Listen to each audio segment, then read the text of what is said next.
dans la continuité des discours de la compréhension de l'islam, ou la définition qui nous permet de comprendre c'est quoi l'islam. Nous avons déjà parlé de la prophétie et d'autres choses. Dans cet élan, pour compléter, on peut dire que le prophète Mohammed sallallahu alayhi wa sallam a reçu toutes ces notions dont on a évoqué, et l'essentiel et les fondements des règles et des valeurs de l'islam, il l'a reçu dans quelque chose qu'on appelle l'wahi, la révélation, le Coran. C'est la source première de toutes les connaissances religieuses.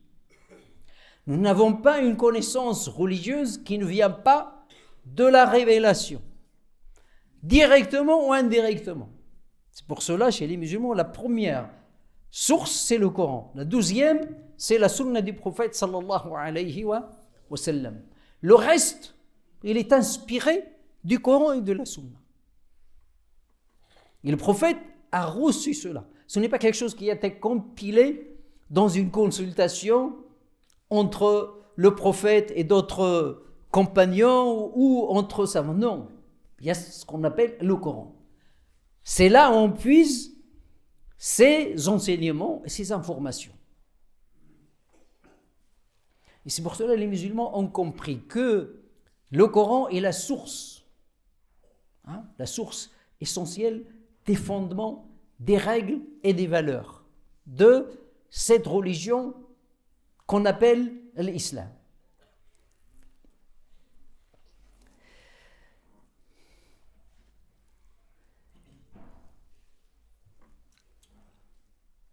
Le Coran, que le musulman appelle la parole d'Allah subhanahu wa ta'ala, c'est à partir du Coran lui-même qu'on a compris que cette religion se comprend et ne peut exister qu'à travers deux dimensions essentielles, ou deux branches, deux grandes branches, ou deux fondements, qui sont les fondements de cette religion. On ne peut pas comprendre la religion sans ces deux branches, sans ces deux dimensions. On ne peut pas imaginer la pratique de cette religion sans l'existence de ces deux branches. La première branche, c'est la branche de la foi. L'aqida, ce qu'on appelle l'aqida. Quelque chose qui relève de la croyance intérieure, sur lequel se noue aqida, se noue le cœur, c'est-à-dire une conviction qui est nouée au cœur.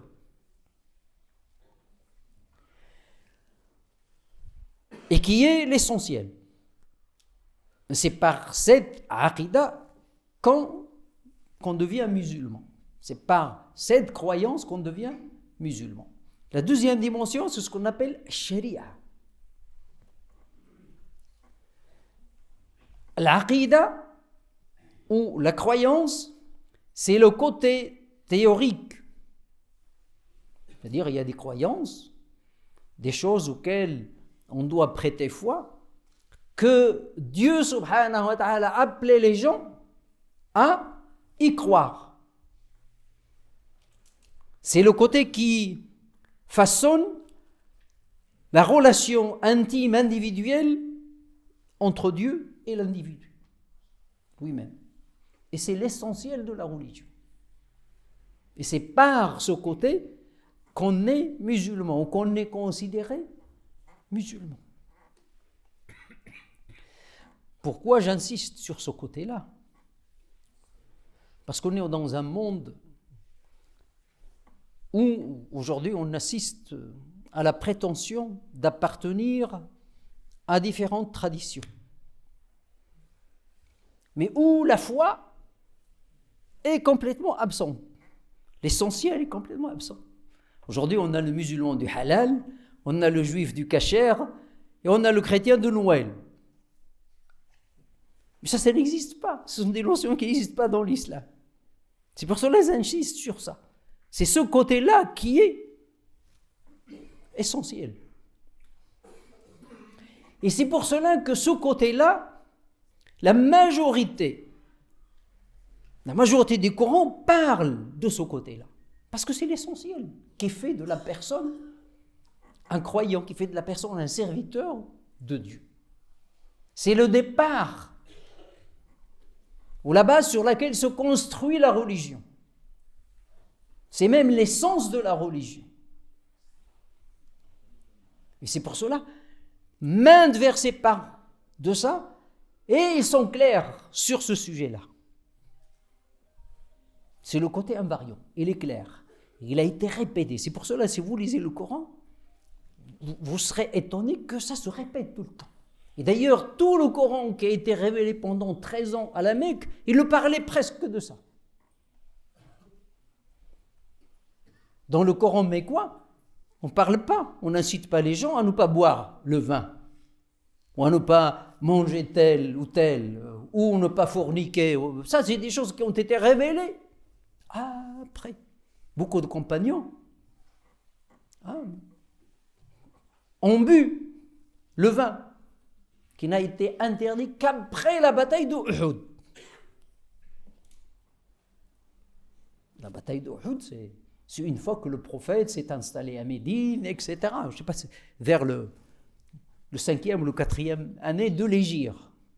C'est-à-dire 4 ans ou 5 ans avant la mort du prophète sallallahu alayhi wa sallam. L'essentiel, c'est la croyance. C'est cette foi, c'est par la foi qu'on accède à la religion. Et nous devons apprendre cette règle que j'ai rappelée plusieurs fois, que les choses qui sont abondantes dans le Coran montrent que c'est important. Les choses sur lesquelles le Coran insiste, nous devons y insister. Donc s'il y a quelque chose sur laquelle à insister pour dispenser, pour transmettre aux autres générations, dans l'éducation, dans l'enseignement, c'est cette chose-là. C'est ce volet-là, le côté théorique. Il est théorique, ce n'est pas quelque chose qui est utopique. Non, il est théorique parce qu'il s'agit de la conviction. Il est convictionnel. Parce que c'est la conviction qui fait l'acte. C'est dans ce sens-là. Le sens du théorique, ça ne veut pas dire quelque chose d'utopique, ça reste théorique. Non, c'est pas dans ce sens. C'est-à-dire c'est le côté convictionnel. C'est à la conviction pour quelque chose, ça t'aide à aller jusqu'au bout de la chose. Mais si tu n'as pas de conviction, tu peux quitter le chemin vite fait. Et c'est d'ailleurs à cela que le prophète sallallahu alayhi wa sallam, dans les premières années de sa prophétie, presque les 13 années qu'il a passées à la Mecque, l'essentiel était ça. Et la majorité donc, du Coran parle de ça. Tout le Coran mécois ne parle que de ça. L'unicité de Dieu, n'adorer que Dieu, il n'y a pas d'associé à Dieu, le jour du jugement dernier, l'au-delà est meilleur que l'ici-bas, etc. C'est ça le côté essentiel dans l'islam. Et c'est d'ailleurs ce côté-là sur lequel les autres prophètes et les autres messagers ont insisté. Comme le dit le Coran lui-même, quand il cite le récit des autres prophètes, des autres messagers, ils disent, il n'y a pas un prophète qui n'a pas appelé son peuple à n'adorer que Dieu, ne lui associer aucune autre divinité. La croyance. Et puis, l'autre côté, ou l'autre dimension, c'est sharia. Le mot sharia, aujourd'hui, il est dévoyé par les mass médias. On ne comprend pas sharia. Ah oui, c'est les dhimmis, c'est couper les mains, c'est... Hein? Sharia, c'est plus noble que ça. Le mot sharia, étymologiquement parlant, c'est la source où on s'abreuve. c'est-à-dire la source de la vie. Sharia, shir'a ou sharia. Donc, la sharia, c'est ce qui représente les règles, les valeurs. Que Dieu, subhanahu wa ta'ala, a révélé au prophète, sallallahu alayhi wa sallam, et qui sont essentiels pour que l'homme, le croyant, les prend en compte dans sa relation, pour organiser sa relation avec Dieu, sa relation avec son frère dans la religion, son frère dans l'humanité, sa relation avec l'univers, sa relation tout court à la vie. Et c'est pour ça qu'on trouve ce qui organise la relation du croyant à Dieu, toute la question des cultes, l'adoration, la prière, le jeûne, le pèlerinage, etc. Dieu a appelé les gens à croire à l'existence de Dieu et à le vénérer et à n'adorer que lui. Et dans ce côté cultuel qui fait partie de la charia, il leur a dit comment l'adorer, par quel biais l'adorer. Et ça, c'est le côté inintelligible, la prière, le jeûne, etc. Le côté qui organise la relation du musulman au musulman, c'est toute la question des droits. Les droits des corolégionnaires les uns sur les autres, l'entraide, etc., etc. Le côté qui organise la relation avec le frère humain, c'est toute la rivalité dans le bien. Rivaliser donc dans le bien, comme dit le verset. Ne pas corrompre la terre. L'entraide humaine pour réaliser la paix, la justice et prendre soin de ce que Dieu vous a octroyé, cette terre, c'est un don de Dieu. Tout ça, vous le trouvez dans le Coran, toutefois. Ce qui organise la relation avec cet univers, c'est... Les versets sont nombreux. Vous voyez bien que dans le Coran, l'un des versets attire l'attention des gens à méditer sur l'univers. Pour dire, si vous ne pouvez pas lire ce Coran, parce que tout le monde ne peut pas le lire, et on sait que tout le monde ne va pas lire le Coran, mais il y a autre chose qui est accessible, un livre que tout le monde peut lire.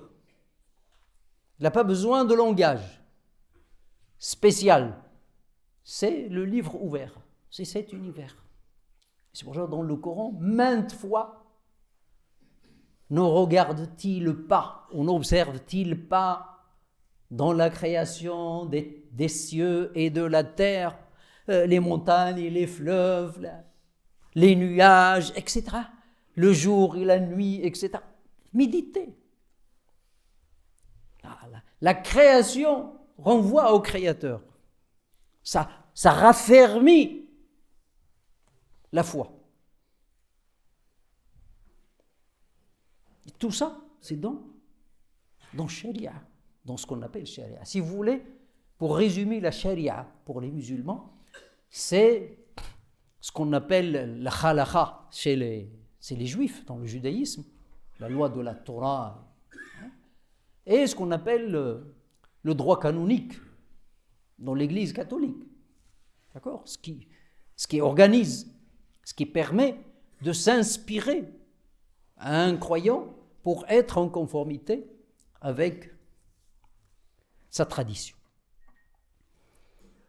Et ce qui organise la relation avec la vie tout court, maintes versets soulignent que c'est Dieu qui nous a octroyé, qui a octroyé aux hommes tout ce qui est sur terre.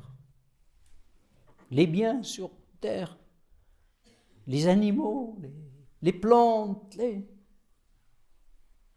Consommez avec modération.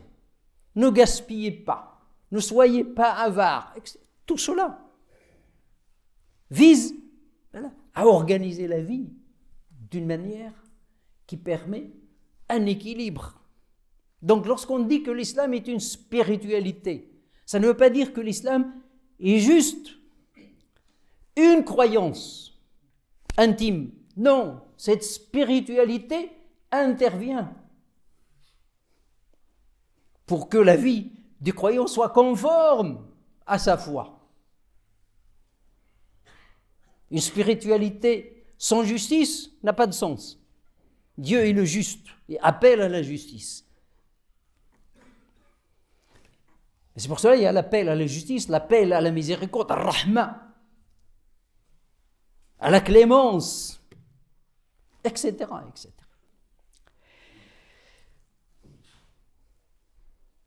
Dans le Coran, la question de la foi, elle est exprimée sous le nom de la croyance, l'iman. Et la charia, elle est exprimée sous le nom des bonnes œuvres. C'est pour cela, il y a beaucoup de versets qui disent toujours qu'il lit les deux. Ladina amanu, ceux qui croient, wa amilu salihat, et font de bonnes œuvres. Les bonnes œuvres, c'est sharia. Toute bonne œuvre, ça rentre dans sharia. Tout ce qui relève des relations, du culte, de la morale, rentre dans la question du sharia. Et vous voyez bien que c'est fait exprès de ne pas... Il y a une distinction, mais il n'y a pas de rupture. Ce qui est normal. Dieu veut que les gens l'adorent. Mais en même temps, il veut que les gens soient bien. Et que tout le monde puisse l'adorer, puisse avoir sa liberté de l'adorer. Donc, il impose la justice, il impose la miséricorde, il impose la liberté, etc., etc. Voilà, si vous voulez, une manière de comprendre cette notion qui est, c'est quoi la religion musulmane? Qu'est-ce que cela représente?